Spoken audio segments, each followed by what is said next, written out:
우리 사람들은 한치 앞을 내다볼 수 없습니다. 그래서 살기는 살아야 되는데 앞으로 어떤 일들이 밀려올까 알 수가 없기 때문에 할 수 없이 불안할 수밖에 없어요.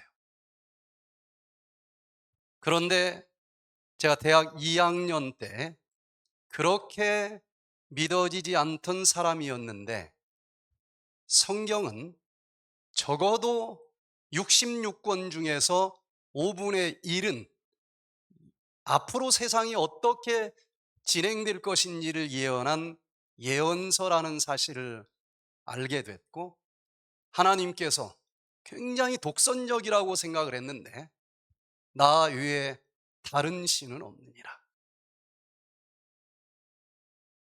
나는 하나님이다. 그러면서 그 이유를 한번 따져보자, 변론하자, 얼마든지 논쟁해도 상관없다. 그러면서 그 근거로 된 것이 수많은 신들이 있다고 얘기하지만 그 존재들도 내가 만든 하나님이다. 이 세상 역사는 내가 주관하면서 끌고 가는 것이다. 그래서 그 어떤 신들도 할 수 없는 유일한 능력이 나에게 있는데, 그것은 앞으로 이 세상이 어떻게 전개될 것인지를 미리 다 얘기할 수 있고, 그 중에 대충 맞는 것이 아니고 100% 맞기 때문에 다 맞은 것을 보면서 나머지 남은 몇 개의 예언들도 틀림없이 이루어질 것이라고 하는 믿음이 생길 수 있다는 것이다. 한번 따져보라는 거예요. 그래서 따지기 좋아하는 제가 그냥 믿을 필요가 없겠구나, 어디 한번 보자. 2500년 전에 205글자로 지금부터 2500년 전에 하나님께서 이 세상이 어떻게 어떤 나라로 바뀌면서 진행될 것이다 보여줬는데, 두꺼운 세계사책을 내놓고 그냥 점쟁이 점치듯이 두루뭉실하게 점을 친 건 아닌지 꼬치꼬치 따져봤는데, 다 살펴본 결과 역사책을 부인하기 전에는 하나님을 부인할 수가 없겠다, 제 양심은 그렇게 인정할 수밖에 없었습니다. 그래서 저만이 아니고 나중에 알고 보니까 이 세상 역사를 예언하신 그 예언과 너무 분명한 역사책을 놓고 진짜 하나님이 있는지 없는지 따져보다가 하나님을 발견한 사람들이 굉장히 많다는 것을 알게 됐어요. 다니엘 시대부터 예수님 오시기 직전까지 어떤 일들이 있을 것인지가 다 기록이 되어 있는데, 그 예언을 처음부터 마지막까지 풀어가면서 이 마지막 시대는 처처의 기근과 전염병이 가득 찰 것이다, 살아남을 사람이 하나도 없는 것처럼 보이는 그때에 하나님께서는 내가 구름 타고 올 때에 내 말을 믿는 자들은 그냥 기진맥진하게 받으시 살아남는 것이 아니고 영, 혼뿐만 아니라 몸까지 흠집 하나 안 나고 병은 티끌만큼도 없이 온전한 모습으로 내가 너희들을 만나기를 원한다. 이건 거짓말이면 금방 들통날 얘기들이에요. 야, 이 하나님이 진짜인지 가짜인지 확인해 봐야 되겠다. 그래서 깊이 있게 살펴보니까 마지막 때 살아남기 위해서는 어떻게 해야 되는지도 예언이 되어 있어요. 저는 그 뒤로 수많은 갈림길들이 있지만은 그 예언에서 제시한 길로만 걸어가기로 결심을 했습니다. 그러다가 제가 장남인데 너 그런 하나님 믿으려면 호적책에서 이름 파내겠다, 호적에서 이름도 파서 없어질 뻔했어요. 아버지를 선택할래, 하나님을 선택할래? 죄송하지만 1초도 망설이지 않고 아버지 죄송합니다. 저는 아버지를 너무 사랑하지만 하나님을 버릴 수는 없습니다. 그럼 나가. 대학 2학년 때니까 학비도 받았어야 되고 뭐 밥값도 받았어야 되는 그런 나이인데 그 즉시 나가라는 거에 말미도 안 주고 그냥 그 옷 입은 채로 쫓겨났습니다. 주머니를 뒤져보니까 580원이 전 재산이에요. 이 돈을 가지고 어디로 가나? 580원어치는 제가 선택할 수 있는 여지가 있었어요. 그래서 대전 가는 버스를 타고 차비를 냈더니 주머니가 텅텅 비었어요. 이제 하나님이 살아계시지 않으면 이제 밥도 먹을 수도 없고 잠잘 데도 없는 빈털털인데 지금까지 살아오면서 저는 그 순간이 가장 평안했어요. 하나님을 믿었습니다. 하나님을 선택했으니 하나님께서 틀림없이 먹을 때 먹을 것 주시고 잘 때 잘 것 주시고 학교는 자신이 없었어요. 뭐 학비 없으면 군대 가라는 뜻으로 알고 군대 가자. 그렇게 했는데 하나님께서는 굽이굽이 함께 하셔서 전 그때 이제 학교는 그만두는 줄 알았어요. 그런데 하나님께서는 뭔가 필요해서 그랬는지는 몰라도 그 뒤로 8개 대학을 다닐 수 있도록 공급해 주셨고 첫 번째 대학을 나왔을 때 다들 현대그룹 갈래, 삼성그룹 갈래 뭐 밤잠 안 자면서 공부를 할 때였습니다. 그런데 면접도 안 보고 그냥 현대그룹 출근만 하면 된다. 그런 티켓이 저에게 왔는데 제가 가려고 하는 길하고는 좀 안 맞아요. 정말 1초도 망설이지 않고 학과장님한테 갖다 줬습니다. 그 다음 사람 주세요. 제가 갈 길은 따로 있습니다. 그때 망설이지 않을 정도로 그렇게 하나님이 살아계시다고 하는 확신을 갖게 해주셔서 감사를 드립니다. 그리고 그 길을 따라가다 보니 처음에는 주로 성경 중에서도 예언을 많은 사람들한테 가르치는 일들을 했었습니다. 그런데 끝까지 따라가다 보니 마지막 시대 살아남기 위해서는 건강기별을 실천해야 된다는 사실을 알게 됐고 힐링센터를 만들어서 나만 살 게 아니라 다른 사람들과 같이 살아야 되겠다. 경험이 하나도 없어요. 그때 이 일을 하는 많은 사람들이 있었는데 많은 사람들은 준비를 많이 하더라고요. 미국의 위마에 가서 몇 년 동안 공부하고 오기도 하고 어디 외국에 가서 또 뭐 석사 받아가지고 오기도 하고 그런데 저는 그런 데를 한 군데도 갈 수 있는 줄도 없고 백도 없고 아무것도 모르는 상태에서 환자들이 100여 명씩 밀려오게 됐어요. 가진 건 성경밖에 없었습니다. 성경을 쉽게 풀어준 영감의 책 외에는 없었어요. 그냥 맨땅 헤딩하는 겁니다. 보내주셨는데 저는 방법을 모릅니다. 그리고 그 말씀들 중에서도 예언을 쭉 살펴보니까 어떻게 먹어야 되고 무엇은 먹지 말아야 되고 힐링센터를 세울 때는 소나무 숲에다 세워라. 너무너무 구체적인 예언이 다 되어 있어서 어디 가서 배운 적이 없었지만 어려움이 없었습니다. 하나님이 말씀하셨으니까 그렇게 하면 될 거다.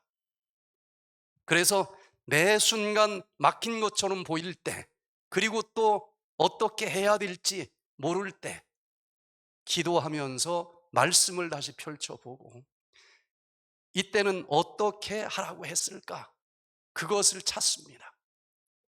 그래서 어제 저녁에 이어서 오늘 저녁에 이 예언을 푸는 열쇠를 여러분들이 이해하기만 하면은 역사 공부 좀 하는 정도가 아니고 그 말씀대로 따라가면 얼마나 편안한지 몰라요. 어렸을 때 혼자 밤길을 걸어가면 두렵고 떨리겠지만 아버지 손을 잡고 걸어가면 거기가 공동묘지 옆이든 산속이든 마음이 어떨까요? 평안하듯이 우리 앞길을 가르쳐 주시는 이 예언을 꼭 이해할 수 있게 되기를 간절히 바랍니다. 머리끝부터 발끝까지 세상 역사만 이해할 것이 아니고 덤으로 육적으로 머리끝까지 발끝까지 건강할 수 있는 원리는 똑같으니까 그 비결까지 같이 깨달았으면 좋겠습니다. 사람은 머리, 가슴, 배 여기만 건강해도 다리만 아프면 어때요? 온 세상이 힘듭니다.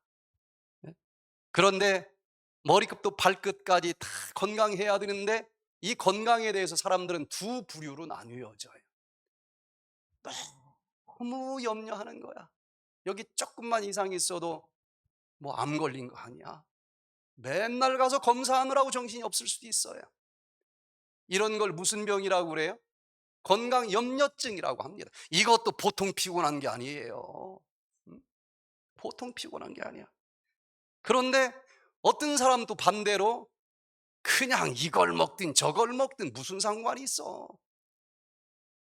뭐 병 오면 그냥 굵게 그리고 짧게 살다 가면 되지. 건강 둔감증 환자들도 있어요. 양쪽 다 극단주의적이라고 얘기를 할 수 있겠습니다. 알 건 알아야 돼요. 꼭 필요할 때는 검사할 건 또 해야 됩니다. 그러면서 어떻게 해야 증상만 처리하는 것이 아니고 그 원인을 제거할 수 있을까? 그래서 이 땅에 사는 짧은 시간 동안도 아프지 않고 건강하게 살아가는 길이 없으면 몰라도 있으면 찾아서 실천하고 그 축복을 누려야 되지 않겠습니까? 건강염려증 환자들이 우리나라 사람들은 한 5% 내지 6%가 된다고 그래요. 건강 둔감증 환자들도 꽤 있을 거라고 생각이 돼요. 그런데 성경을 보니까 영적으로도 이 세상이 머리끝부터 발끝까지 어떤 나라로 이어져 갈까? 영적인 건강에 대해서 관심을 가진 느부갓네살 왕이 있었던 것을 다니엘서에서 보게 됩니다. 과연 머리끝부터 발끝까지 이 세상 역사는 어떻게 진행이 될까? 이걸 너무 염려하는 것도 스트레스 많습니다. 김정은이가 오늘 혹시 핵폭탄 서울로 보내면 어떻게 되나? 그럼 속초까지 그게 올려나 안 올려나? 발생하지도 않을 거 가지고 염려하는 너무 많은 사람들이 있어요. 저 미국에 사는 한국 사람들은요, 여기 금방 막 다 망하는 줄 알아요. 전쟁 나가지고 불바다 되는 줄 알아. 여기 있는 사람들 다 잘 살지 않습니까? 그러나 또 영적으로 세상이 뭐 무슨 일이 밀려오든 말든 그냥 살다 가는 거지. 그것도 또 너무 극단적인 것인데 알 건 알아야 됩니다. 이 세상이 앞으로 어떻게 전개될 것인지를 알면은 내가 어떤 길을 걸어가야 될 것인지까지도 답을 찾을 수가 있을 거예요. 그래서 오늘은 어제에 이어서 머리 끝부터 발끝까지 건강과 역사를 주관하시는 하나님이라고 하는 제목으로 같이 은혜를 나누기를 원합니다. 어제 우리는 이렇게 세상이 어떻게 이어져 갈 것인지를 궁금해하던 이 느부갓네살이 꿈을 꿨고 그 꿈을 통해서 하나님께서 이 세상 역사를 주관하시는 분이기 때문에 내가 종말을 마지막을 처음부터 다 예언해 놨으니까 옛것을 펼치고 역사책을 펼치고 정말 그대로 이루어졌는지 안 이루어졌는지 확인해 봐라. 그러면 나는 하나님이라. 나 외에 다른 이가 없느니라. 이 하나님이 살아계시다는 것을 믿을 수가 있을 것이다. 예언을 한번 펼쳐보시길 바랍니다. 점쟁이 점치듯이 했지 않았을까? 전 그게 굉장히 살펴볼 때 신경을 쓰던 분인데, 여러분 혹시 점 쳐보신 분 있어요? 그런데 가지 마시길 바랍니다. 백해무익해. 점괘가 좋으면 사람은 금방 잊어버려요. 근데 나쁘게 나타나면 어떻게 해요? 평생 따라다닙니다. 운명론에 족쇄가 채워져요. 제가 한 9살 정도 됐을 때 시골 동네에서 막 재밌게 노는데 엄마가 저를 찾으러 왔어요. 가자는 겁니다. 아니, 재밌게 노는데 왜 가자고 그러느냐? 빨리 가야 된대. 저희 아버지, 큰아버지, 작은아버지 삼형제가 한 동네에 살았어요. 그런데 유명한 아주 용한 점쟁이가 온 겁니다. 세 집안이 다 모여서 한 20명 넘게 요 점쟁이한테 딱 보여줬더니 뭐 머리도 보고 눈도 뒤집어 보고 뭐 발바닥까지 다 보더래. 그러면서 과거를 얘기하는데 거의 다 맞더라는 겁니다. 그러니까 안 믿을 수가 있나? 용하기는 용한 것 같아요. 그러면서 얘는 앞으로 뭐가 될 거다, 이렇게 얘기를 한다는 겁니다. 제 사촌은 선생 된다고 그러고 또 뭐 된다고 그러고, 그러니 우리 엄마도 궁금해서 있을 수가 있겠어요. 저를 데리고 갔어요. 갔더니 막 별대를 다 봐요. 열심히 보는 겁니다. 발바닥도 보고 손바닥도 보고 뭐 뒤도 보고 뭐 다 돌려봐. 그러더니 이 점쟁이가 제가 뭐가 될 거라고 얘기를 했는가 하면 TV 수리공 되겠구먼 그러는 거예요. 어렸을 때 뭐 물정을 모르지만 굉장히 기분이 나쁘더라고. 이 누구는 선생도 된다고 그러더니 TV 수리공 되겠구먼 그래요. 굉장히 속이 상했어요. 옆에 있던 삼촌이 다른 건 다 받아들였는데 못 받아들이겠는가 봐요. 얘가 그래도 우리가 볼 때는 우리 집안에서 제일 기대가 되는 앤데요. 점쟁이 자존심을 괜히 건드린 것 같아. 점쟁이가 하는 얘기가 얘는 고등학교도 못 갑니다. 이제 막 화가 났어요. 뛰쳐나왔습니다. 어린 마음에 네가 맞나 내가 맞나 보자. 내가 무슨 일 있어도 고등학교는 들어간다. 그리고 까마득하게 잊어버렸어요. 점 볼 게 아닙니다. 까마득하게 잊어버리고 중학교 졸업을 맞고 이제 고등학교 시험을 볼 때인데, 그때까지는 사실 공부를 별로 안 했어요. 그 나이도 벌써 술 먹고 막 그랬으니까. 그런데 담임 선생님이 그 당시 경기고등학교, 부산, 광주일고 다 평준화가 되고 대전고, 전주고등학교만 이제 시험을 봐서 가는 학교인데 전주고등학교 시험을 봐야 된다는 거예요. 그래서 제가 아이고 제가 거기를 어떻게 봅니까? 네가 안 보면 여기서 아무도 볼 사람이 없다. 그래서 시험을 보러 가가지고 그래도 우연히 어떻게 하면 들어갈 수도 있나 하고 혹시나 하고 기대를 하고 갔는데 잠을 선생님 집에서 잤어요. 전주니까. 얼마나 그 어린 마음에 참 어려운 자리인지 그 사모님이 아침에 떡국을 해줬는데 요게 그냥 얹혔네? 아주 되게 얹혔나 봐요. 컨디션이 좋아야 되는데 여기 아파가지고 뭘 썼는지 말았는지도 흐리멍텅해요. 똑 떨어졌네. 그러니까 점 생각이 더 나는 거예요. 너는 고등학교 못 가는 운명이라고 그랬는데 왜 쓸데없는 수고를 하느냐. 그래도 제가 질 수는 없잖아요. 후기라도 들어가면 되는 거다. 그래서 이제 대전으로 옮겼어요. 대전에서 이제 두 번째 좋은 보문고등학교 시험을 보러 갔는데 근데 아무리 그래도 거기 정도는 들어갈 것 같아요. 거기 정도는 들어갈 실력은 됐어요. 그래서 이제 시험 보기 하루 전날 잠을 잘 자야 내일 시험을 잘 본다. 밤새 뒤척이고 잠이 안 오는 거예요. 여기가 답답하면서. 아침에 일어났는데 저하고 나이가 비슷비슷한 고종사촌 또 이종사촌 세 명이 같은 방에 잤는데 밤새 연탄가스가 들어왔던 거예요. 하나가 문 열고 나가더니 그냥 마루에서 펑 소리가 나면서 쓰러지는 거예요. 연탄가스 마셨다가 찬 공기 마시면 획 돕니다. 두 명이 다 쓰러지네.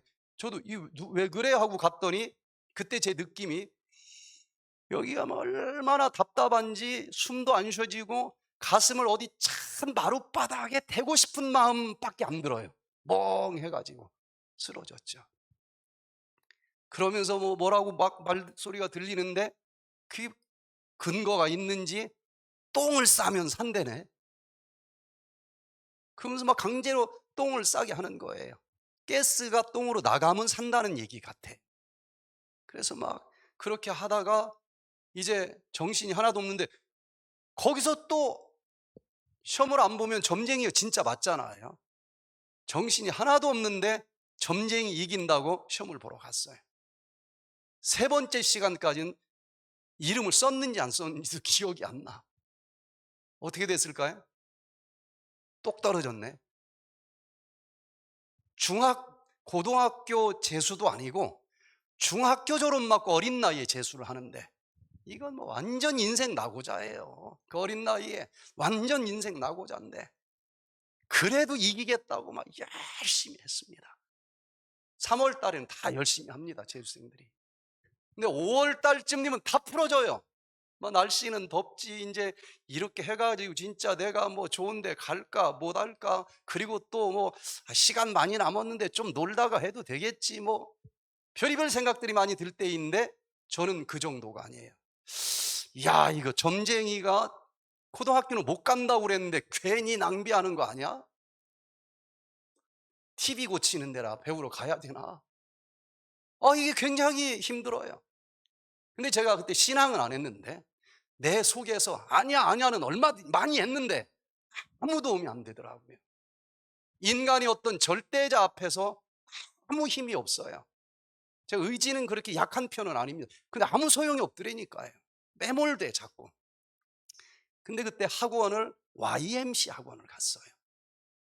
매주마다 예배를 보는데 전혀 하나님은 인정하지 않지만 내 혼자 안 되니까 그냥 하나님한테 기도하면서라도 이 마음을 좀 다스려 볼까 해가지고 몸부림을 쳤어요. 믿어보려고. 그래도 그게 조금 도움이 되더라고요. 예? 내 힘으로는 안 되는데 하나님이 뭐 크신 분이라니까 이분 믿으면 요건 물러가지 않을까, 그렇게 마음을 다스리면서 정말 열심히 그 1년을 공부를 했습니다. 그랬더니 이제 여기저기서 모의고사 문제가 나오면 학원 원장님이 저한테 답지 적어와. 그러면 답을 써가면 그게 정답지였을 정도로 정말 열심히 했어요. 어떤 문제가 나와도 다 아는 문제들이었어요. 그래서 모의고사 이걸로 보면은 뭐 무슨 일이 있어도 떨어질 이유가 없는데, 시험 보기 전날 또 점쟁이 생각이 나는 거예요. 최선을 다했는데 못 가는 운명이라는데 이거 진짜 그러는 거 아니야? 그걸 또 막 다스리면서 진짜 막 한 번도 안 본 문제만 골라서 나오는 거 아니야? 딱 갔더니 많은 문제들만 나오는, 하는 문제. 제가 음악만 너무 싫어해서 음악에서만 2개 틀리고 다 맞았어요. 해보니까 다 맞았어. 그때 커트라인이 8개 틀리면 떨어지는 학교였어요. 아무리 봐도 다 맞았어. 야, 됐다. 그러고 집에 와서 딱 누웠더니, 아니 시험 못 본다고 한 게 아니라 입학 못 한다고 그랬잖아. 이게 불안이 사라지질 않아요. 그래서 발표하는 날까지 이거 하나씩 밀려서 쓴 건 아니야. 그러다가 전화로 딱 해봤더니 합격했다고 제 번호가 나오는데 안 믿어지는 거예요. 가서 학교 벽에 붙어 있는 걸 손가락 짚어가면서 보고서 한번 환호성을 쳤는데, 그리고 이제 실컷 놀자 그랬는데 또 시험을 합격 못한다는 얘기가 아니고 입학 못한다고 했다는 생각이 또 나는 거예요. 그 제일 신나게 놀 그 나이에 입학할 때까지 맘 편하게 놀지를 못했습니다. 드디어 입학식 날 딱 갔는데 제 앞번호 합격자가 안 나온 거예요. 선생님이 얘가 그 노는 기간에 제기차기를 하다가 제기가 지붕에 올라갔는데 그거 주스러 갔다가 담이 무너져 가지고 즉사했대네. 갑자기 두려움이 밀려왔어요. 야, 이 저승사자가 1번을 헷갈렸나 보다. 어? 그러면서 또 입학을 하니까 입학 못한다는 말이 아니고 졸업 못한다는 얘기인가? 졸업할 때까지 얼마나 불안하게 지냈는지 몰라요. 졸업을 딱 하고 나서 점쟁이가 틀렸구나. 벗어났는데 그 어린 나이 얼마나 오랫동안 그 점쟁이 말 때문에 힘들게 살았는지 몰라요. 결론적으로 하나도 안 맞았어요. 그런 점치듯이 예언을 하는 것이 분명히 아닙니다. 점쟁이들은 아무리 용하다고 해도 10% 이상 맞추는 사람이 없어요, 세계적으로. 틀린 건 넘어가고 맞은 것 하나만 가지고 내가 다 맞추지 않았느냐. 그 정도는 저도 맞출 것 같아. 그래서 이 책을 그 점쟁이와의 얽힌 사건이 있기 때문에 그 똑같은 점쟁이 중에 하나겠지 하는 마음으로 다니엘서에서 기록된 이 금나라부터 은나라, 동나라, 철나라, 진흥나라까지 쭉 이 세상이 바뀔 거라고 예언된 것을 펼쳐보고 세계사를 자세히 비교해 보면서 저는 결론적으로 야, 역사책을 누가 성경 보고 소설처럼 맞춰서 써놓기 전에는 이건 하나님을 부인할 수가 없겠다. 그렇게 인정할 수밖에 없었고 그 하나님을 믿으면서 살아가니까 이 험하고 불안한 세상을 살아가는 것이 얼마나 단순하고 좋은지 모르겠습니다. 그래서 어제 205글자로 그 2500년 전부터 예수님 오시는 마지막까지 이 세상이 어떤 나라로 대체될 것인지를 예언을 해 줬는데 다니엘 2장에서는 금속의 성격을 가지고 세계사를 보여줍니다. 다니엘 7장에서는 야수들을 통해서 야수들의 성질을 가지고 정치사를 보여줘요. 다니엘 8장에서는 이 성소에서 제사 드릴 때 사용하는 정결한 동물들을 보여주면서 그 성격과 매치시키면서 똑같은 세상 역사인데 교회사, 구속사를 보여줍니다. 이렇게도 다 맞아야 되고 옆으로도 같은 나라는 다 맞아야 되는데 이게 점점점 미래의 사건들을 환하게 보여주는 식으로 조직적으로 기록이 되어 있어요. 그러고 난 다음에 성경 제일 마지막 결론이 무슨 책입니까?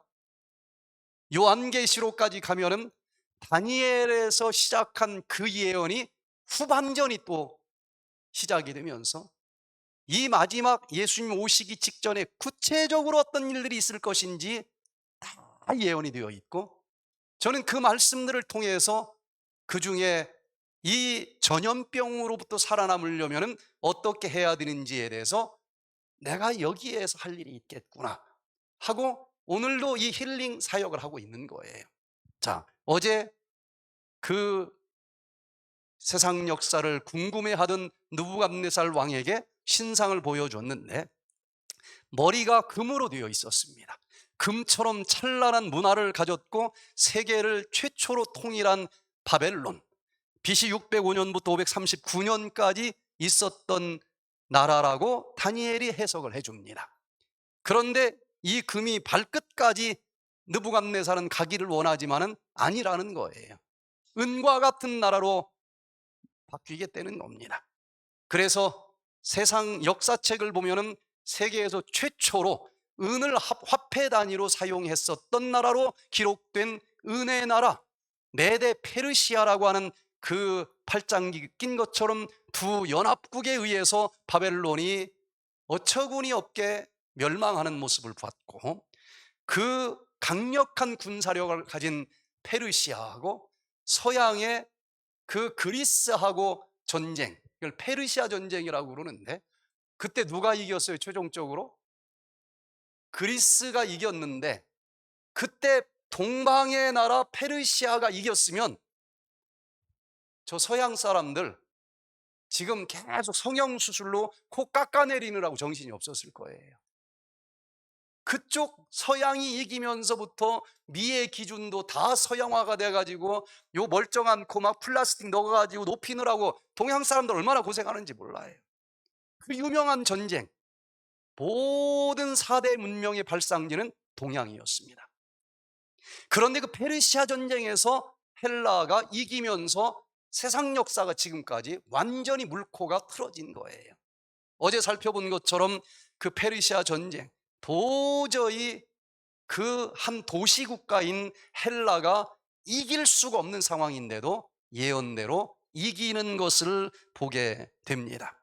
이제 오늘 그 다음 그렇게 강한 그 알렉산더 대왕의 헬라 나라도 계속되는 것이 아니고 철의 나라로 망한다고 하는 예언부터 살펴보겠습니다.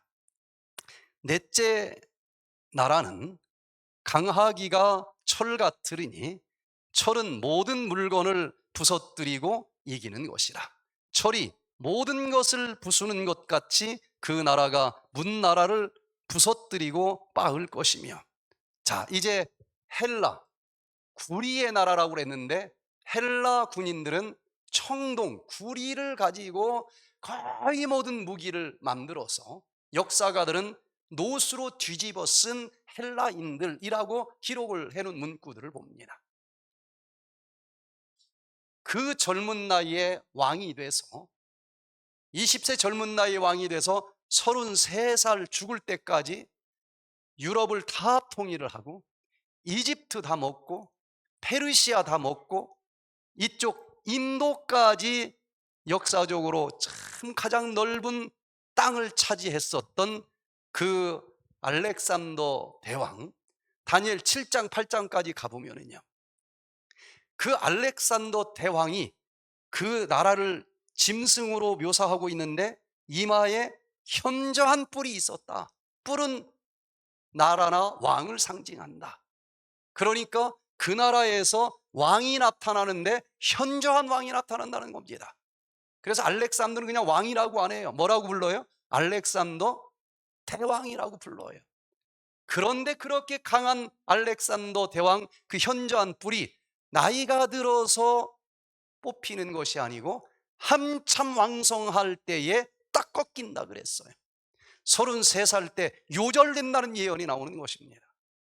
그런데 부자가 망하면 적어도 몇 대까지는 간다고 그래요?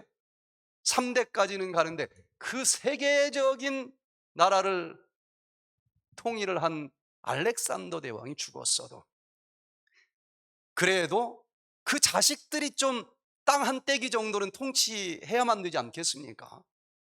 그런데 그 다니엘 7장 8장을 보면은 그 뿔이 갑자기 딱 부러지고 네 뿔이 나온다 그랬어요. 그럼 몇 나라로 나뉘어진다는 얘기예요? 네 나라. 한 나라도 아니고 네 나라면 그 중에 하나는 알렉산더 후예가 좀 돼야 좀 상식적으로는 맞지 않겠습니까? 그런데 그 예언에는 그 후손에게는 땅의 한 떼기도 돌아가지 않겠다 그랬고 역사는 그대로 성취가 됩니다. 전부 말이 안 될 것 같은데 여기 기록된 대로 이어지는 거예요. 자, 이제 그렇게 왕성했던 헬라가 로마의 나라, 철의 나라로 바뀌겠다는 예언인데 역사책을 보니까 다니엘이 이 예언을 쓸 때 로마는 정말 조그마한 부족 국가였습니다. 그런데 역사는 여기 주전 168년도에 알렉산더 사후 144년이 되던 때 드디어 알렉산더의 제국은 로마에 의하여 피드나 전투에서 멸망했다. 로마로 이 세상 역사는 주도권이 예언한 대로 넘어가는 것입니다. 결국은 헬라 나라도 망했는데 헬라 하면은 아리스토텔레스, 소크라테스, 플라톤 다 뭐 하는 사람들이에요? 철학하는 사람들. 다 어느 나라 사람들입니까? 헬라. 이렇게 많은 세월이 흘렀어도 철학은 헬라입니다. 철학으로 모든 사람들을 설득하려고 했었던 그런 나라입니다. 모든 나라 사람들을 다 집어삼키면서 그 헬라가 철학으로 영원히 세상을 지배하기를 원했는데 그 배 노세 나라는 계속되지 않겠다는 거예요. 여러분, 배는 어떤 사람이 건강한 거예요? 소화 잘 되는 데가 건강한 거 아니겠습니까? 사람을 철학으로 잘 얘기하면은 뭐 아니야 하고 버티던 사람도 싹 설득이 되고 소화가 돼서 내 얘기를 동조하곤 하지 않습니까? 그래서 이 헬라가 멸망한 사건을 보면서 우리는 어떻게 해야 멸망할 배가 아니고 건강한 배를 가지고 좀 살아갈 수 있을까? 인간적인 철학으로 모든 사람들을 소화시키고 설득할 수 없습니다. 하나님의 말씀으로만이 그 한 사람을 이해시킬 수 있고 설득할 수 있는 거예요. 소화가 안 되는 배가 아니고 정말 하나님의 말씀으로 모든 것이 다 이해가 되고 설득할 수 있고 소화가 될 수 있는 그런 영육의 건강한 배를 가지고 사시게 되기를 바랍니다. 특별히 이 철학은 논리만 따지지 사랑이 없어요. 하나님의 말씀은 사랑이 풍부합니다.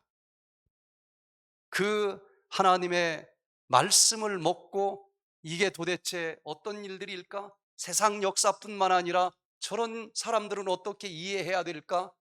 다 이해가 되고 소화가 될 수 있는, 그래서 마음에 맺힌 것이 없는 그런 삶을 우리가 살아갈 수 있기를 간절히 바랍니다. 제가 대학교 때 저하고 가장 친한 친구 2명이 동시에 이 세상 살아서 뭐 하나, 이 세상은 고난인데 죽으면 그 고통 안 느껴도 된다, 죽자. 둘이 동시에 자살을 하려고 했습니다. 그래서 그 친구들, 저는 신앙은 안 했지만 뭐 험난해도 한번 살아보는 거지, 자살 같은 거는 반대하는 사람이었어요. 친구들이 얘들을 설득한다고 가서 딱 얘기하다가 몇 시간을 씨름을 하고 나면 둘 중에 하나가 됩니다. 이런 놈은 죽어도 싸, 그러면서 내팽개치고 가든지, 얘들이 다 머리가 좋은 애들이었어요. 아니면 그 중에 어떤 사람은 같이 자살한다고 쫓아다녀. 나중에 죽는다고 하는데 얘들 옆에 붙어 있는 사람이 아무도 없는 거예요. 그래서 제가 동시에 둘을 붙잡고 몇 달을, 화장실 가면 옛날 재래식 화장실이어서 혹시 화장실에서 빠져 죽으려나, 방에 혼자 놔두면 저 석가래에다가 또 목매달아서 죽으려나, 그걸 지켜보는 저도 막 노이로제가 걸리더라고요. 그래서 그 친구를 어떻게 해서든지 살려보려고 막 칼로 자기 팔목을 자르는데, 그걸 살려보겠다고 하다가 제 팔목도 동맥, 힘줄, 정맥 다 잘려가면서 인생을 얘기하고 별별 개똥철학 다 얘기하면서 살자. 안 되더라고요. 죽기로 결심하는데 안 돼. 그러다가 정말 산다는 게 뭘까? 죽는다는 게 뭘까? 팔 끊어져 가면서 응급실에 실려가면서 인생에 대해서 할 수 없이 깊이 생각하던 끝에 저는 그때 성경책을 보면서 아, 이것이구나 하고 예수님을 믿게 됐고, 믿자마자 이 친구를 찾아갔습니다. 근데 이 친구는 학교도 한 달에 월급까지 받아가는 장학금으로 수석으로 들어간 아이가 그만둬 버리고 집에 가서 몇 달을 방문 열고 나가지도 않고 사느냐 죽느냐 고민을 하다가 이제는 더 이상 미룰 것도 없다, 이제 죽자 하고 나와서 딱 신발을 신으려고 하는데, 그때 제가 딱 한 장의 편지를 써서 그 친구에게 보냈습니다.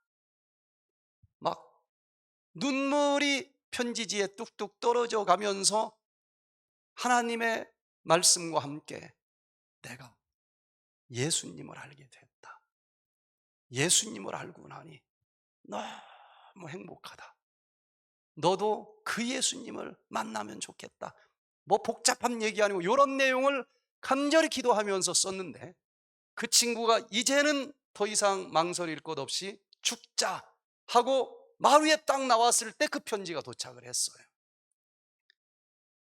그 몇 개월을 얘기해도 조금도 마음을 움직일 수가 없었는데 이 친구가 답장이 바로 올라왔어요.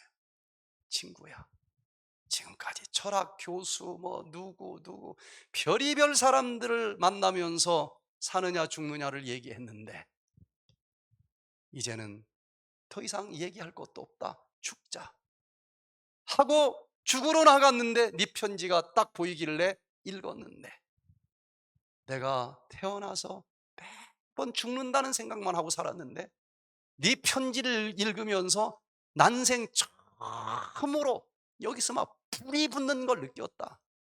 처음으로 살자 하는 마음이 생겼다. 내가 올라갈 테니까 너 꼼짝 말고 거기 있어. 네가 만난 그 예수 나한테 좀 얘기 좀 해줘. 그때 저는 인간적인 수많은 철학이 중요한 게 아니구나. 하나님의 말씀만이 사람을 설득할 수 있고 이해할 수 있고 하나가 될 수 있는 것이구나 하는 것을 알게 됐습니다. 이제 마지막 나라, 철로 된 나라가 구리 나라를 멸망시키고 올라온다 그랬는데 다리가 두 개이듯이 글로마는 동로마 서로마로 나누어집니다. 그리고 발가락이 10개이듯이 10나라로 나누어지고 얼마는 철 얼마는 진흙이었는데 그 10나라 중에서 어떤 나라는 철처럼 강하고 어떤 나라는 흙처럼 약할 것이다. 그런데 그 세 개를 로마로 통한다고 하는 그 나라가 한번 분열된 다음에 다시 이걸 하나로 하려고 엄청 노력을 할 것이다. 다니엘서 읽어보세요. 그러나 절대로 합해지지 않을 것이다. 그렇게 예언이 되어 있습니다. 자, 여기 보니까 이 로마가 얼마나 엄청난 나라였는지는 모든 길은 어디로 통한다? 로마로 통한다. 어느 누구도 로마의 힘에 저항하는 일은 죽음을 의미했고 거기서 벗어나기란 불가능했다. 세계를 다 하나로 만든 나라였습니다. 그런데 다니엘 2장 41절에 이렇게 예언을 해주셨어요. 왕께서 그 발과 발가락이 얼마는 토기장이의 진흙이요 얼마는 철인 것을 보셨은즉 그 나라가 그렇게 여러 나라로 나뉘어질 것입니다. 그런데 발가락이 10개인 것처럼 또 이 다니엘서 7장에 보면은 마지막에 나온 그 짐승에서 나라를 상징하는 뿔이 올라오는데 뿔이 몇 개가 올라와요? 10개가 올라온다. 그러니까 10나라로 나누어진다는 거예요. 그 당시에 우리랑 비슷한 유전자를 가진 징기스칸이 그 후에 나라가 좀 시원찮아서 많이 묻혔는데 세계 최고의 사람인 것 같아요. 중국 다 먹고 유럽까지 막 그 훈족들이 밀려오니까 그 북쪽에 살고 있던 야만인 게르만 민족들이 훈족을 못 당하는 겁니다. 그래서 밑으로 밀려오는 거예요. 그 밀려오면서 그 강력했던 로마가 망하는데 몇 개로 망해야 성경이 맞는 거예요? 10나라로. 자, 여기 AD 476년에 훈족이 이동하면서 게르만 민족이 밑으로 밀려오며 드디어 로마가 나뉘어지는데 분열을 하는데 자, 제가 그때 역사책을 보면 몇 나라로 나뉘어졌는지 한번 나라 이름을 부를 때 하나 둘을 한번 세시길 바랍니다. 앵글로색슨 하나, 프랑크 둘, 알레마니 롬바르드, 봉고트, 헤루라이, 부르군디, 서고트, 수에비, 서고트, 반달, 더도들도 아니고 딱 10나라로 나뉘어지는 걸 보면서 이야, 이게 이렇게 정확할 수 있어? 더 놀라운 것은요, 다니엘 7장에서는 또 같은 역사를 다른 관점으로 짐승을 가지고 보여주는데 이 네 번째 나오는 나라의 머리에서 아까 뿔이 몇 개 올라왔다고 그랬어요? 10개가 올라왔는데 자세히 보니까 그 중에 작은 뿔 하나가 올라오더라는 거예요. 근데 그 작은 뿔이 새 뿔을 뽑아버렸다. 역사는 정확하게 그 작은 뿔에 대항하던 이 열 나라 중에서 예를 들어서 앵글로색스는 지금 무슨 나라예요? 잉글랜드, 예? 영국으로 남아있고, 프랑스로 남아있고, 뭐 다 살아남았는데 정확하게 새 나라가 사라졌습니다. 역사에서 뽑혀버렸어. 그런데 다니엘 8장에서 보면 또 요 나라를 짐승이 공격하면서 멸망시키는데 서쪽으로 북쪽으로 남쪽으로 들이받더라. 어떤 쪽에 있는 나라인지까지 방향까지 위치까지 다 예언을 해놨어요. 세계에서 한 권 두꺼운 게 다 나옵니다. 그런데 이제 우리는 발가락 끝 시대에 살고 있는데 왕께서 철과 진흙이 섞인 것을 보셨은즉 그들이 다른 인종과 서로 섞일 것이나 피차에 합하지 아니함이 철과 진흙이 합하지 아니함과 같으리라. 철과 진흙은 성질이 다르지 않습니까? 그런데도 이걸 옛날 로마의 그 얼마나 그 영광을 참 그리워하겠어요. 한때 잘 살는 사람들은 막 왕년에 맨날 그러지 않습니까? 이 나라를 하나 합해 보려고 많은 사람들이 정말 엄청 노력을 했어요. 심지어 이렇게 하나가 될 수 없는데도 그 인종이 서로 합하려고 한다 그랬는데 그 유럽 나라들의 왕들 족보를 보면은요, 서로 옆에 있는 공주가 그 옆에 있는 왕자하고 결혼하고 전부 다 뒤섞였어요. 전부 다 뭐 친척 관계로 얽혀 있습니다. 그렇게 하면서라도 하나가 되게 하려고 그랬는데 하나님이 맞다고 하면 어떻게 돼야 돼요? 절대로 한번 분열된 유럽은 하나로 돼서는 안 돼요. 근데 이걸 하나로 통일해 보겠다고 하는 엄청난 사람들이 왜 없었겠습니까? 로마, 이걸 다시 세워보겠다고 신성 로마 제국을 만든 살레망 대제, 그는 29세의 황제가 되어 이전 로마의 영광을 되찾기 위해서 8세기 후반과 9세기 초엽을 전쟁과 문예 부흥으로 소모하면서 로마를 다시 만들어 보겠다, 하나로 합해 보겠다. 그러나 그가 죽고 난 다음에 합해지기는커녕 자기네 나라도 새 나라로 나뉘어져 버려요. 또 우리가 잘 아는 프랑스의 나폴레옹 황제, 이야, 이 사람은 진짜 거의 할 뻔했어요. 유럽 대륙을 다 먹었습니다. 딱 하나 섬나라 잉글랜드만 남았어요. 그래서 이 섬나라이고 해군력이 강하기 때문에 나폴레옹이 뭐 여기 다 먹었는데 영국은 그냥 이 대륙에 있는 너희들 절대로 유럽하고 주고받고 하지 마. 물건 주고팔고 하지 마. 그러면 그냥 앉아서 굶어 죽을 거다. 대륙 봉쇄령을 내립니다. 그런데 다른 나라는 다 들어요. 이 나폴레옹이 황제가 되면서 5년 안에 나는 세계의 주인이 될 것이다. 온 유럽이 하나의 머리, 곧 하나의 황제 아래 있게 될 때까지 유럽에 결코 평화가 없을 것이다. 나의 사전에는 뭐가 없다? 불가능한 건 없다. 나폴레옹은요, 역사책을 보니까 전쟁의 신이라고 기록이 돼요. 70번 전쟁을 치렀는데 60번을 승리를 합니다.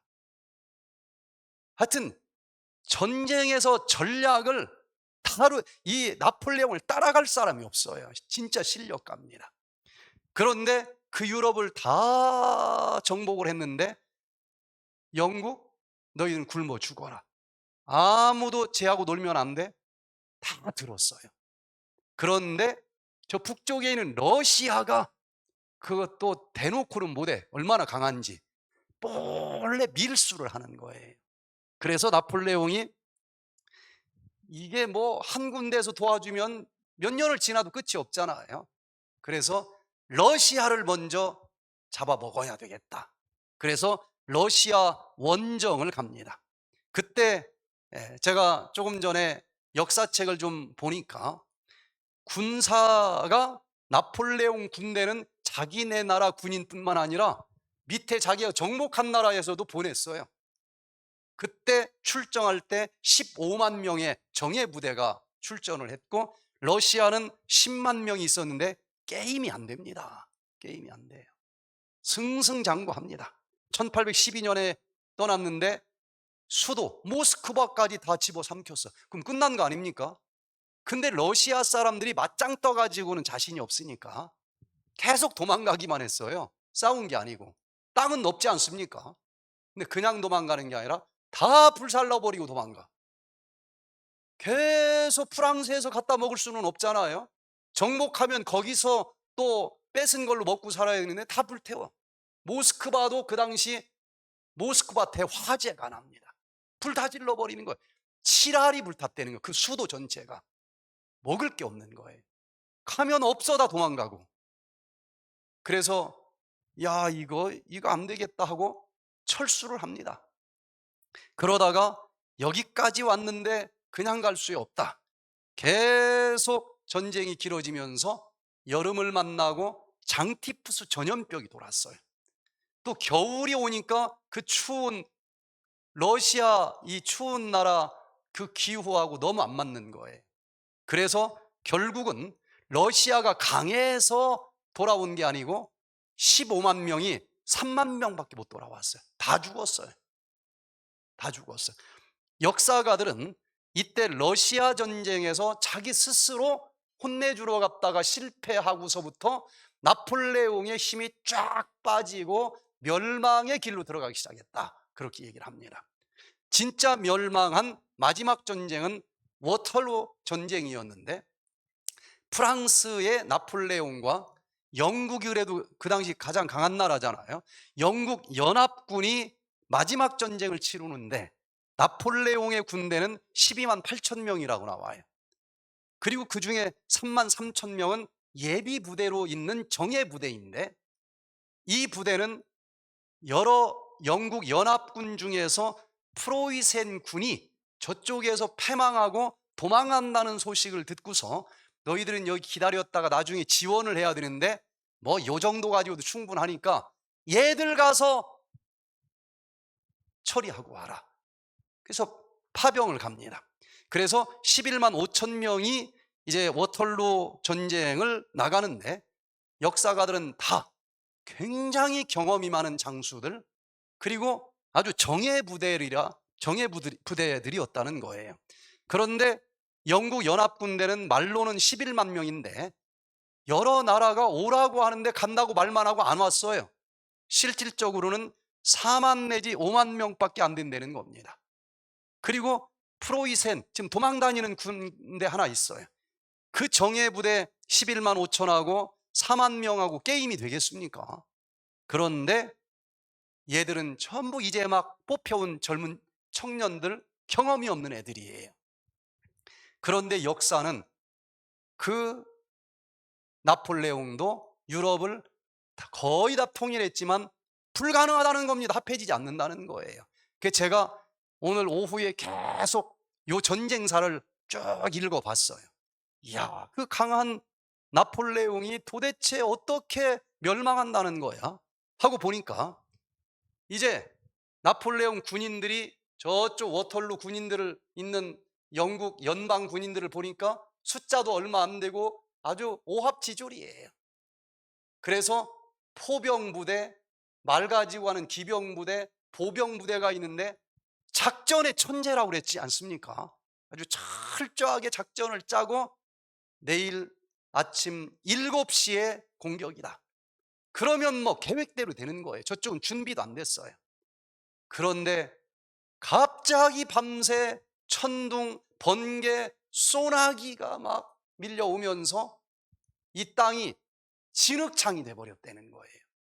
포병으로 먼저 쏘고 들어가야 되는데 이게 바퀴가 빠지니까 써먹을 수가 없어요. 그래서 예전대로 하지 못하고 늦게 11시 25분에 출전을 했는데 역사가들은 나폴레옹이 패망할 수가 없는데도 패망한 이유 중에 하나가 기후 때문에 그랬다 그러고 두 번째는 원래 공격하려고 하는 시간보다 너무 늦게 가서 저쪽에서 상당히 작전을 세울 수 있는 시간을 줘서 이 시간을 늦춘 것이 멸망의 원인이다. 그렇게들 책에 기록이 되어 있습니다.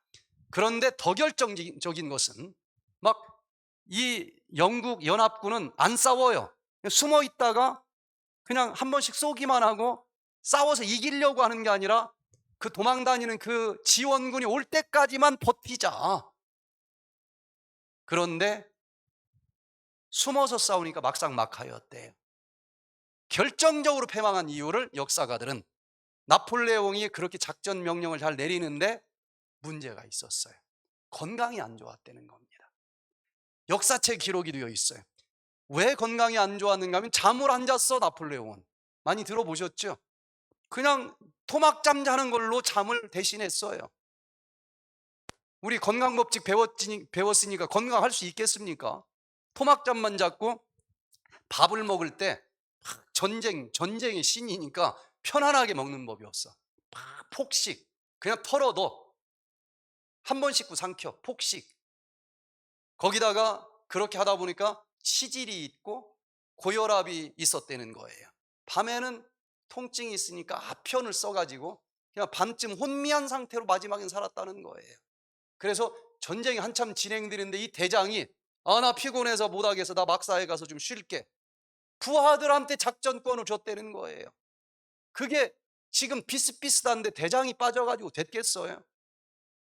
여러분, 이 영적인 전쟁에서도 승리하시려면 잠을 잘 자야 돼. 이 교훈을 보니까 100번을 씹어야 돼요. 그거 못해가지고 하나님을 이길 뻔했는데 졌어. 나폴레옹이. 역사책 얘기입니다. 제 해석이 아니에요. 그런데 또 거짓말을 했어. 그냥 손해보면 손해보더라도 죽으면 죽더라도 거짓말은 하지 마시길 바랍니다. 뭐 남는 것도 아니야. 부메랑이 돼서 돌아와요. 나폴레옹의 결정적인 패망 이유를 거짓말했기 때문이다라고 역사책에 나오더라니까요. 막상막하로 싸우는데 저쪽에서 새로운 군인들이 막 오는 거예요. 저게 누구야? 그랬더니 나폴레옹이 거짓말을 했어요. 그게 지금 도망다니던 프로이센 군, 그 영국 연합군이 이제 지원을 지금 오는 거예요. 그러면 여기가 사기가 꺾일까봐 자기네 지금 저 군인 잡으러 간 그 군인들이 돌아오고 있다 이렇게 소문을 낸 거예요. 그래 막 사실은 아닌데 막 으쌰으쌰 했겠죠.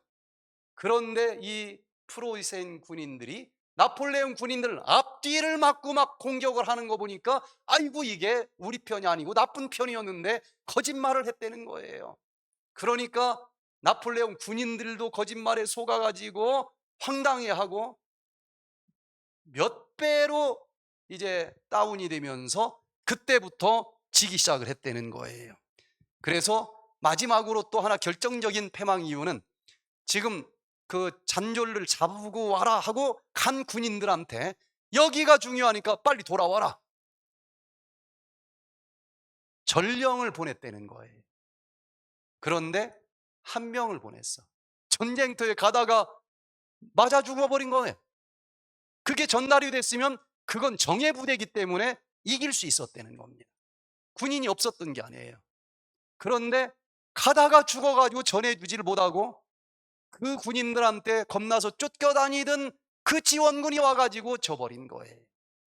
역사는 예언한 대로 절대로 합해지지 않고 나폴레옹도 그 워털루 전쟁에서 잡혀가지고 세인트 헬레나로 유배되어서 별의별 조롱 멸시 받아가면서 거기서 죽습니다. 마지막으로 한 사람만 더 보기를 원하는데 이 나폴레옹이 죽은 것을 그 당시 레미제라블을 쓴 빅터 휴고라고 하는 사람은 그 당대의 사람이에요. 천둥 번개를 동반한 비는 하나님이 개입한 것이었다고 볼 수밖에 없다. 나폴레옹도 어떤 역사책에 보면은 마지막 이런 얘기를 했다는 거예요. 나는 전능하신 하나님을 감당할 수 없었다. 피차에 합하지 아니하리라. 그런데 나폴레옹보다 더 진짜 유럽을 하나로 합할 것처럼 보였던 사람이 있는데 세계 2차 대전을 일으킨 히틀러입니다. 그런데도 히틀러는 결국은 예언한 대로 합할 수 없었어요. 히틀러는 유럽 전체를 정복했습니다. 그때도 영국만 남았어요. 근데 나폴레옹의 그 역사를 생각하면서 그냥 굶겨 죽이려고 하다가 당했거든요. 그래서 히틀러는 직접 가서 먹어버리자. 그래서 1940년도 봄에 영국은 비행기가 몇 대 없었습니다. 여기 히틀러는 뭐 엄청나게 전쟁 준비를 했기 때문에 공군이 막강해요. 계속 비행기로 막 폭탄을 쏟아붓는 거예요. 그래서 처칠 영국의 수상이 비행기가 한 대 오면은 한 대 날아가서 그냥 맞부딪혀서 떨어지는 전략을 썼어요. 방법이 없으니까. 그런데 처칠 수상이 지금 우리나라에 비행기가 몇 대나 남아 있어. 각하. 우리나라의 마지막 비행기가 지금 날아가서 떨어지고 끝났습니다. 이제 비행기 한 대도 없습니다. 이제는 비행기가 독일에서 날아오면 그냥 다 총 쏘고 우리 끝났습니다. 독일이 비행기를 한 대만 더 날려보냈어도 그냥 두두두두두 하면서 끝날 건데, 히틀러가 야, 이런 식으로 하다가는 끝이 없겠다. 좀 정비해서 제대로 공격을 해야 되겠다. 공습 중단 명령을 내렸다는 거예요. 태평양 전쟁사에 자세히 나와요. 그래서 이제는 1940년 9월 달에 D-Day를 잡았습니다. 비행기를 다 정비해서 이제는 한 대씩이 아니고 한꺼번에 융단 폭격을 하려고 D-Day를 잡았는데, 영국에서 비행기가 떠야 되는데 갑자기 안개가 끼고 막 이 날씨가 너무너무 안 좋아서 비행기가 뜰 수가 없어 D-Day가 작전 출두를 하지 못하게 된 거예요. 그래서 재공습을 또 못했습니다. 마음 급한 히틀러가, 이제는 영국은 뭐가 많이 끼는 나라예요? 안개가 많이 끼는 나라니까 그럴 때 비행기 뜨는 건 어렵지만 오히려 안개가 끼면 좋은 작전 명령을 내린 거예요. 해병대 상륙작전을 명령한 겁니다. 안개 끼면 올라와도 잘 모를 거 아니겠어요? 이제는 뭐 날씨도 상관이 없어요. 그래서 1940년 11월 4일 해병대 상륙작전을 펼치는데, 우리도 장마철이 있지 않습니까? 안개철이 있는 거예요. 안개가 많이 끼는 계절의 D-Day를 11월 4일로 잡아서 이제는 올라가면 끝나는 거예요. 이 세력이 너무 차이가 나니까. 그런데 역사책은 영국 기상 역사상 800년 만에 처음으로 안개가 껴야 될 이 계절인데 그냥 맑은 하늘이 올라오더라는 거예요. 안개가 걷혀졌어. 그럼 번이 보는데 올라갈 수가 없어서 요것도 포기. 이제는 비가 오든 안개가 끼든 바람이 불든 상관이 없는 유보트 잠수함 공격을 하기로 합니다. 그 당시 유보트 잠수함이 만들어졌는데 잠수함이 없던 시대예요. 그래서 그냥 아군의 이 연합군 배가 다 어디서 뭐 날라왔는지도 모르고 다 깨지는 겁니다. 그 당시 군함이, 연합군 군함이 물속에서 하니까 어디서 뭐 날라온지도 모르고 5,000척이 그냥 계속 폭파가 된 거예요. 그래서 그 당시에 요 1,000척 이상 1,000개 이상 유보트 잠수함을 만들어 놓고 대서양 해변에 다 대기시키고 드디어 1941년 3월 14일자로 그냥 잠수함으로 가서 공격을 하면 막을 길이 없는 거예요. 그러면 영국 먹고 하나님 예언이 틀린 겁니다. 그런데 그날 새벽에 저쪽 대서양 먼 바다에서 태풍이 불어가지고 엄청나게 큰 해일이 대서양변으로 날라와가지고 이 유보트 잠수함이 해일에다 그냥 바다 물속에서 다 깨져버렸다는 거예요. 누가 역사하고 있는 것입니까? 하나님이. 그래서 전세가 기울어진 이 히틀러에게 연합군은 아이젠하워가 이끌고 가는 노르망디 상륙작전을 통해서 결국은 히틀러가 패망하는 걸로 끝나고, 그 뒤로 이 유럽이 하나가 되려고 하는 마지막 시도는 지금도 하고 있는데 유럽 공동체입니다. 교황이 이걸 시작을 했어요. 1957년도에 유럽을 하나로 만들고 경제 공동체로 처음에는 시작을 합니다. 제가 40년 전부터 요 강의를 똑같이 했거든요. 그때 이게 막 한참 하나가 누가 봐도 될 것처럼 보이는 기사가 계속 나올 때인데 저는 목소리 터지라고 두고 보세요. 절대로 합해지지 않습니다. 절대로 합해지지 않습니다. 그런데 야, 계속 올라오는 뉴스는 진짜 합해질 것 같아. 그런데 시간이 지나면서 2005년도 한겨레 신문에 보니까 이러다가 보면 통합 유럽 뭔가 좀 깨질 것도 같은데 이런 게 하나씩 올라와요. 2011년 중앙일보에는 EU 운명 풍전등화와 같다. 또 2012년 여기 보니까 매일경제에는 유로존은 붕괴될 운명을 맞이할 것 같다. 예? 유럽 연합은 1990년대 초 붕괴된 소련과 유사하게 망할 것 같다. 그러다가 드디어 얼마 전에 제일 유럽 연합에서 아버지격이 되는 영국이 탈퇴하면서 이게 하나로 합해진다고 하는 게 공식적으로 깨져버린 것 아니겠습니까? 합해지지 않아요. 그러던 중에 이 세상에 속하지 않은 뜨인 돌이 내려오겠다라고 하는 마지막 예언 하나만 남았는데 이걸 어떻게 믿지 못하겠느냐는 거예요. 자, 그래서 우리가 마지막 여기까지 지금 진행되고 있는데 또 왕이 보신즉 사람의 손으로 하지 아니하고 뜨인 돌이 신상의 철과 진흙에 발을 쳐서 부서뜨리매 때에 철과 진흙과 놋과 은과 금이 다 부서져 여름 타작마당에 겨같이 되어 바람에 불려간 곳이 없었고 우상을 친 돌은 태산을 이루어 온 세계에 가득하였었나이다. 문자 그대로 이루어집니다. 이 돌멩이가 내려와서 신상을 쳤고 다 부서져 사라져 버렸고 돌이 전 세계를 뒤덮었다. 이건 이 땅에 속한 돌이 아니었어요. 그럼 돌이 뭘까? 지금 금속은 어떤 나라를 상징하는데 베드로전서 2장 4절에 보면은 산 돌이신 예수라고 해석을 해주고 있어요. 반석 되시는 예수 그리스도가 이 땅에 오신다는 예언입니다. 그런데 여기 누가복음 20장 18절에 보니까 무릇 이 돌 위에 떨어지는 자는 깨어지겠고 이 돌 위에 내가 떨어지면 깨어지겠고 돌이 내 위로 떨어지면 가루로 산산조각이 나겠대요. 가루로 산산조각이 나는 게 낫겠어요? 깨지는 게 좀 낫겠어요? 뭔지 모르지만 깨지는 쪽이 좀 나을 것 같지 않습니까? 반석 되시는 예수 그리스도를 내가 먼저 찾아가서 자아를 깨트리시기를 바랍니다. 편견을 깨트리시기를 바랍니다.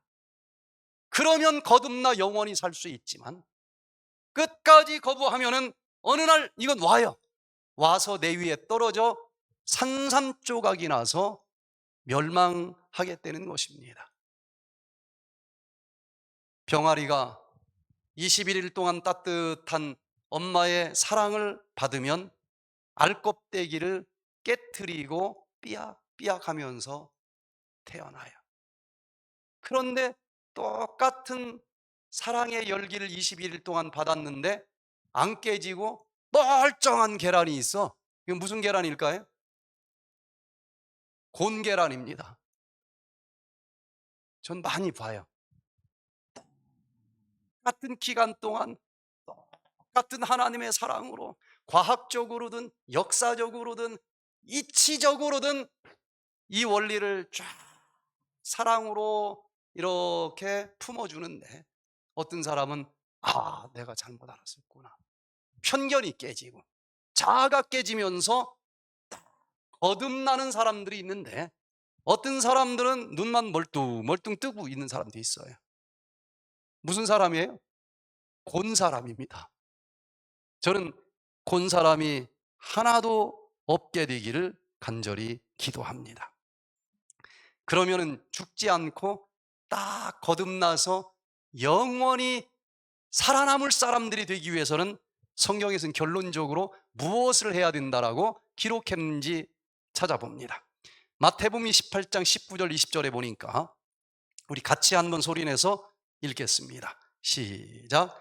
그러므로 너희는 가서 모든 족속으로 제자를 삼아 아버지와 아들과 성령의 이름으로 침례를 주고 내가 너희에게 분부한 모든 것을 가르쳐 지키게 하라. 볼지어다 내가 세상 끝날까지 너희와 항상 함께 있으리라. 이게 예수님께서 마지막 하신 말씀입니다. 이 말씀을 듣고 깨닫고 이게 맞다 믿든지 안 믿든지 그건 100% 누구 맘대로 할 수 있어요? 어떤 누구도 강요할 수 없습니다. 내가 스스로 판단해야 돼요. 그 결과는 누가 책임지는 거예요? 자기가 책임지는 거예요. 야, 이게 맞다. 그러면은 그 반석 되시는 예수 그리스도 앞에 나아가 자아를 깨트리고 내가 주님 안에서 다시 태어나겠습니다. 이거를 무엇으로 그 믿음을 표시하라고 그랬는가 하면은 침례로 표시하라 그랬어요. 물속에 이 예수님을 믿고 풍덩 들어가라는 겁니다. 그럼 숨을 쉬어요, 못 쉬어요? 숨을 못 쉰다는 얘기는 뭘 의미합니까? 죽었다는 걸 의미해. 예전에 내가 모르고 그거 먹고 그렇게 살던 것 몰라서 그랬으니까. 몰라서 죄를 지은 나였지만 그 죄 지은 나는 물속에 들어가 죽으라는 것입니다. 그리고 이제 다시 올라오면은 제일 먼저 뭐부터 쉴까요? 숨부터 쉬어. 새로 태어난다는 것입니다. 하나님의 자녀로 새로 태어나는 예식을 성경에서는 침례라고 얘기하고, 그렇게 태어나서 그 말씀대로 살아가는 자들은 예수님 구름 타고 오시는 그날 영혼뿐만 아니라 몸까지 흠없이 보존된 상태에서 살아남겠다. 그 놀라운 축복을 우리 모두가 받아 누릴 수 있게 되기를 간절히 바라면서 오늘 말씀을 마치겠습니다. 저희들을 사랑하시는 하늘에 계신 아버지 하나님, 한치 앞을 내다볼 수 없어서 불안할 때가 많이 있습니다. 주님, 이 세상 역사는 주님께서 주관하시는 대로 흘러가는 것을 알게 됐습니다. 자세히 살펴보게 도와주시고 이 시점에서 우리가 어떻게 살아야 되는지도 결심하게 해주시고 그 말씀대로 살아가면서 이 땅이 전부가 아니고 질병도 없고 고통도 없고 사망도 없는 영원한 하늘에서 주님과 함께 살아가기를 원하오매 우리에게 깨달음이 있게 해주시고 그 말씀대로 살아가게 해 주시기를 우리 구주 예수 그리스도의 이름으로 간절히 기도드리옵나이다. 아멘.